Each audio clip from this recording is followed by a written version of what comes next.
This is the scene where Nicholas expires, and we had to actually film it 3 times, so you'll see all 3 of the filming scenes. The special effects department, also known as Scotty, had a lot of trouble Didn't work. with I didn't get it. trying to get the effects to work correctly. Our high-quality, super sophisticated special effects for this were half a fishing pole, some fishing line tied to the knife, and we also had some trouble with the camera getting squared in on the scene, and I wish we could have got a little bit better close-up, but it works out somewhat okay, although it's hard to see the knife, but worked out in the end. So we had a lot of fun in this scene also. It came out really nicely.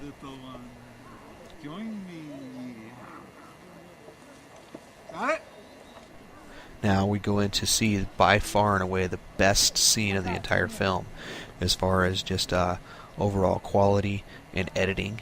And it did take 2 cuts, but you'll notice Sean shoots the Grampire, and the Grampire decides to pretend and play dead. But the best thing about this is that you'll notice in the first scene that the rifle is intact, and we didn't like that one, so we reshot it here. And in the second scene, where Sean shoots the Grampire again, but as you'll notice, when he charges him, Grampire rushes out and attacks Sean and breaks the rifle. We came out phenomenally great, but the best thing about it is that was not planned and was not scripted. This is Scotty's scene where he's sneaking up on the Grampire, and notice the sound of a generator starting up in the background, and this is one of the main reasons we have decided to move the filming of our next film out of the main campgrounds and out into the boonies somewhere, so we can actually not have to deal with distractions like a generator starting, kids screaming in the background, and various other unintended special sound effects. Visit to the dentist and you will be fine again.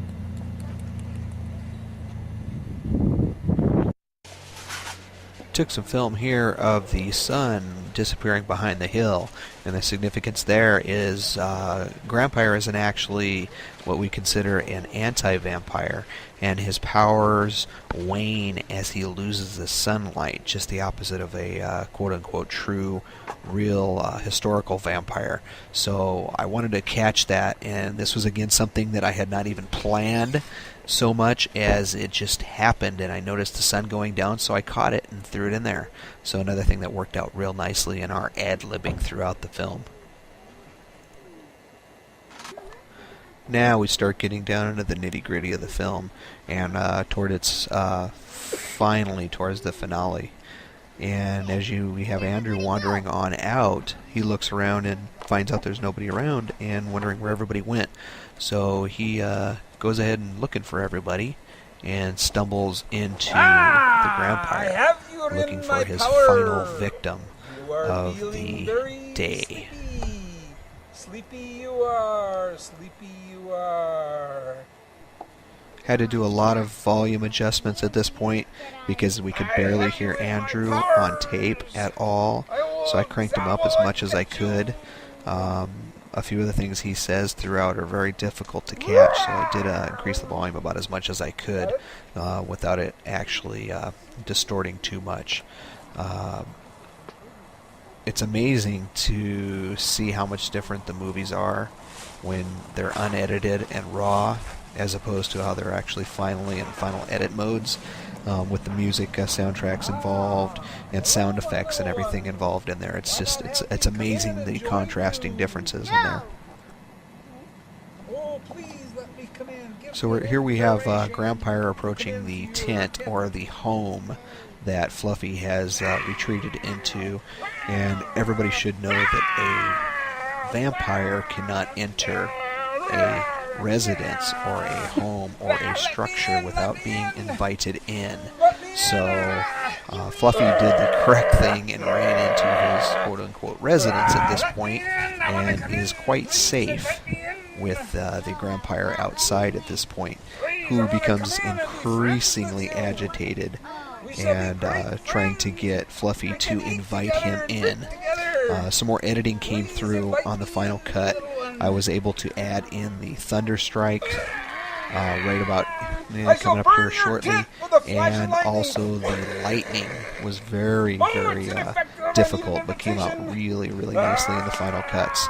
Worked out real nice throughout here and throughout this section.